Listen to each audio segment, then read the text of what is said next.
After a less than ideal week of media rounds for Zack Polanski, he made his last appearance before voters head for the polls on ITV's Pestin, where he was asked about his opinions on Zionism as a British Jew.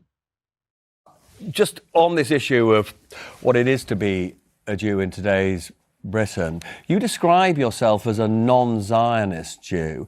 What do you mean when you say a non-Zionist in these circumstances? Well, just first of all, to pick up on you saying it was grim, there was polling out today, which I know you saw as well, that said 40% of British people in this country don't think the country would necessarily be better or worse if Jews left the country. That's deeply depressing. And I think that should be sobering for anyone in public life to look at what do we do to make sure that Jewish people are welcome in this country. In terms of being an anti-Zionist or a non-Zionist, it's ultimately recognizing that I want to see equality for the Palestinian people, that there's been a genocide for the last couple of years, that our government have been arming and sharing intelligence. I want to see an end to that genocide. And I want to see equality of voices at the table in making sure that we're building peace. I mean, some, again, in the Jewish community would say you shouldn't there is an international criminal court case going on, and they would say you shouldn't be judging whether it's a genocide or not as a political leader until the case, or in fact cases, are heard. On the genocide point, it's not my opinion, it's genocide scholars. It's Francesca Albanese, the special UN rapporteur, and lots of eminent experts who have been very clear it's a genocide. I don't think you can wait until afterwards, after all the children and people have been killed and murdered and massacred, to then go, now it's time to do something about it. Anyone who has a phone can see every single day streamed images of some of the most brutal attacks ever. I'm not remotely pushing back on, but I'm not really pushing back on what we've seen. I'm just simply saying, is it a responsible position for somebody who wants to be Prime Minister to prejudge what is a legal issue? I think what would be incredibly irresponsible is what this Prime Minister is doing, which is seeing the death and destruction that's happening every single day and continue to arm a genocidal apartheid state. I think it's really important that we use the power and leverage that we have, that we don't wait until after the event.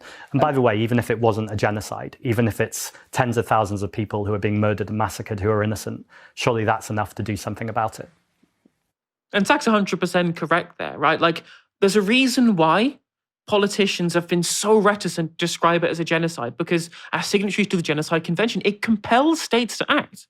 It compels states to act, to intervene, to prevent genocide, right? And as soon as political parties, as soon as governments acknowledge that there has been a genocide that's been committed, they have been found wanting in refusing to act to be able to prevent it.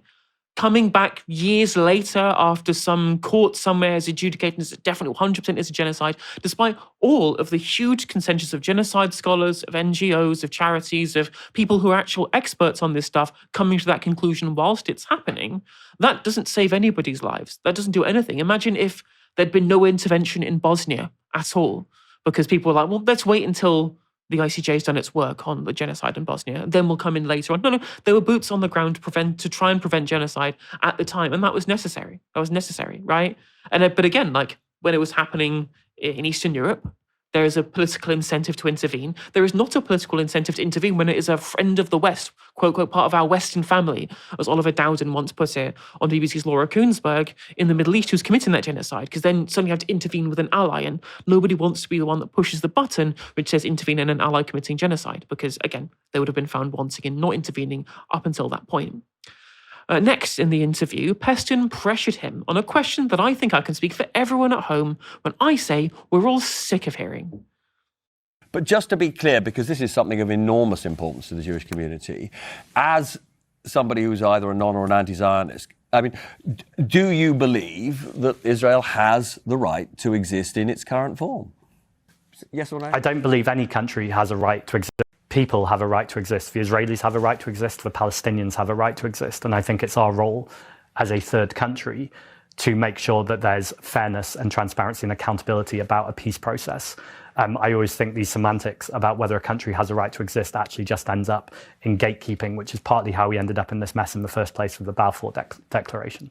But the implication of that, of course, is that Britain doesn't have a right to exist, which also carries quite heavy connotations. As you can imagine, this immediately provoked an outbreak of hysteria online, and many right-wing figures decided to give their 2 cents on Twitter. This was from former Israeli spokesperson Elon Levy. Israelis have a right to exist is a concession that should enrage the anti-Zionist movement, which does not believe that. It wants to murder, expel, or at best subjugate the Israelis. Journalist Nick Tyrone then said this. Hold on, so Palestine doesn't have a right to exist then? Is that what Polanski is saying here? And of course, on top of that, security analyst Jimmy Rushton said this. I would gently suggest that believing the United Kingdom has a, quote, right to exist should be a basic prerequisite for a man who presumably wants to become Prime Minister of the United Kingdom. So let's take all three of those claims in reverse order, right? So not believing that any country has a right to exist, including the one that you're currently a resident of, that has nothing to do with whether or not you want to be in charge of it. It also has nothing to do with whether you think it should exist or not. What people continually have been doing throughout this entire conversation when it comes to the UK, Palestine, Israel, whatever it is understanding the difference between the positive statement of no country has a right to exist, which is true. Countries and states are emergent entities created through agreements between people. They are social contracts. They are constructed through people coming together to create them. They don't have inherent inalienable rights of their own. The people within those states have them to be able to form them in the first place through self-determination, through broader utility, and those things are governed by international agreements. For example, like Ukraine doesn't have a right to exist, but it was formed in the breakup of the Soviet Union through predetermined boundaries and through international agreements, and then was solidified broadly within the international community, right? And Russia intervening and breaking that by invading is, again, violation of the UN Charter and the sanctity of the territory. It's nothing to do with its quote-unquote right to exist. Likewise, in the case of Palestine, as Nick Tyrone was pointing out there, when it comes to Palestine having a right to exist, no, it doesn't have a right to exist, but it should exist. That's a normative statement. It should exist because the Palestinians deserve to at least have citizenship, to not be continually, endlessly stateless, to be family after family of refugees, to return to the houses they were ethnically cleansed from during the Nakba or during the Six-Day War or during the Yom Kippur War or whatever it might be. There are plenty of reasons why Palestine should be a state. That doesn't mean it has some kind of right to a state, because again, it's not a thing, it's not a person, it's not a thing that would create rights of its own simply by existing. There is the right of the Palestinians to form a state of their own, and that is it. As for Elon Levy's point, the idea that they want to purge Israelis, the anti-Zionist movement, that is flatly true. I saw some of the Board of Deputies on Politics Live earlier this week saying that from the river to the sea is the language of ethnic cleansing. That's just not the case. Even you go back as far as George Habash, from the founder of the PFLP, he was very clear from the start that the ideal goal of the anti-Zionist movement was the creation of a binational or secular, non-ethnically centered democracy across the whole of former mandatory Palestine, involving Jews and Palestinians and Arabs and Druze and Circassians all living together as part of a secular democracy. That doesn't involve ethnic cleansing. That doesn't involve what Elon Levy is saying that anti-Zionists want. That is just the one-state solution, and it always has been. As for the United Kingdom, it doesn't have a right to exist because at any time in the future, Scotland could secede, Wales could secede. It is written into the Belfast Agreement that at any point in which the people of the 6 counties want to become part of the Republic of Ireland, there will be a border poll and that will happen, and the United Kingdom of Great Britain and Northern Ireland will cease to be. It'll be the United Kingdom of Great Britain, or just be Britain, or could be England and Wales if Scotland leave, or indeed just England. There is no right of the United Kingdom to exist. It does exist. It exists right now, and the people within that nation have rights. But the future of what that looks like is entirely governed by convention. Dahlia, what do you make of the clips that we saw there? I mean, I have deja vu. Like, I can't believe that we are back here again. I mean, on the one hand, I'm like, okay, well, it makes sense that this is what they would use against Zack Polanski because it ultimately worked when they did it last time. But at the same time, I'm almost surprised that this is the path that they want to go down because, and by them, I mean sort of the press and the political establishment, because we're not in 2018 anymore. You know, we're living in a very different moment. There isn't this, I think, but before the genocide, there was this kind of broad impression that a lot of people had that Israel was this kind of liberal democracy, this law-abiding, rules-abiding, rose in the desert that was trying to survive in a barbaric neighborhood full of people who just wanted to kill them for no reason. And even your most uneducated person, or your person who's just sort of gleaning off, the surface of what has happened over the past 3 years, that impression has changed. There is now a broad understanding that Israel is not this rose in the desert.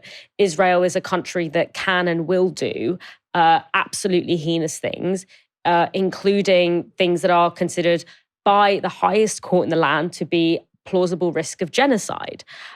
So this idea, for example, that boycotting Israel, in 2018, that felt like a very strange and fringe position amongst a lot of people who might not know the history. But now the idea of boycotting the country that has produced sort of the most harrowing, disgusting footage of war that we have ever seen feels quite sensible. So it's strange to me that the press and the political establishment still think that they can kind of draw this uninterrupted line between criticism of Israel and anti-Semitism or something nefarious.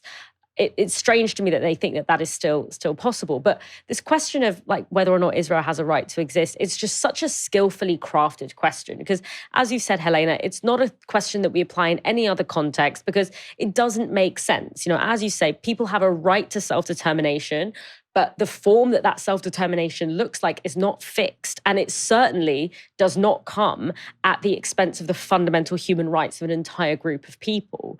But when you say, does Israel have the right to exist? The image that it deliberately conjures up in people's minds, because most people don't know, the difference between self-determination and, the legal enshrining of sovereignty and all of this.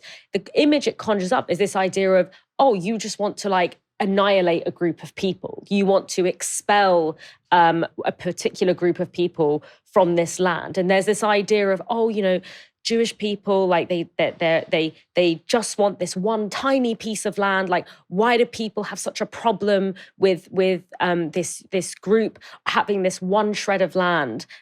Given the kind of historic injustices that Jewish people have suffered, and that maybe made sense to people before they realized through the genocide that there are also a lot of people who have already lived in that land, many of whom are not Jewish, some of whom were Jewish, and therefore to implement a state that is in its charter classified as an ethno-state that privileges the rights and interests of one group of people over another requires ethnic cleansing and requires an ongoing system of apartheid.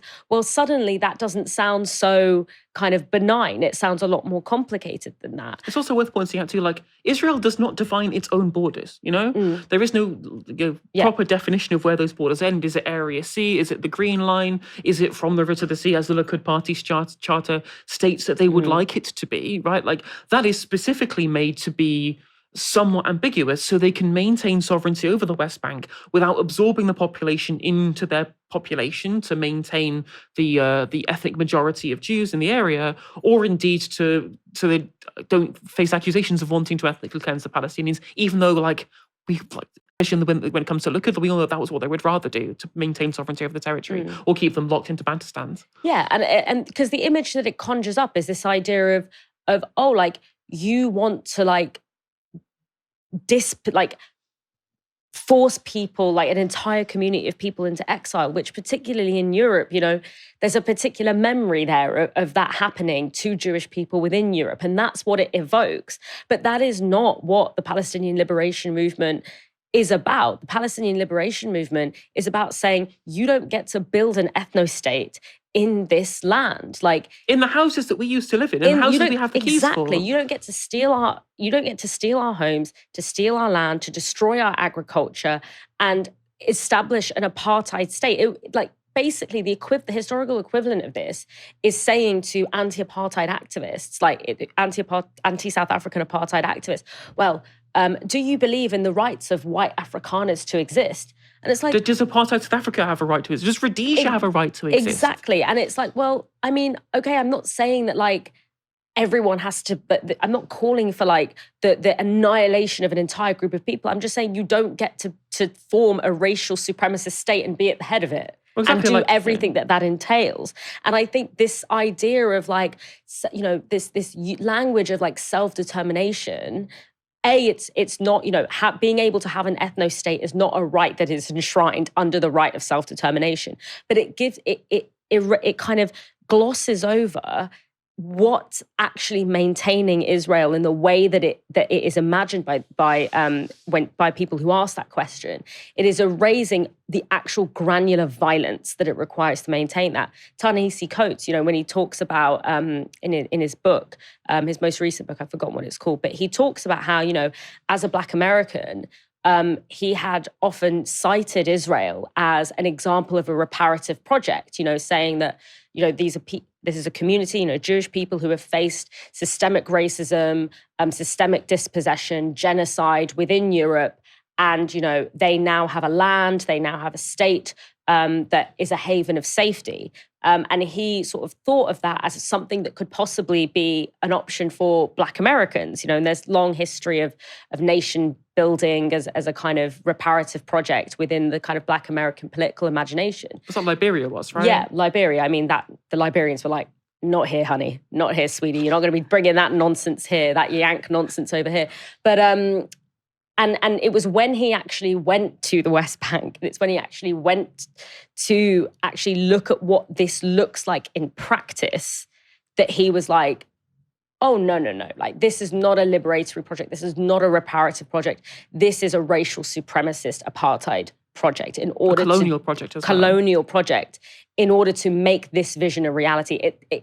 When you spin it a certain way, it can sound cute and it can sound nice.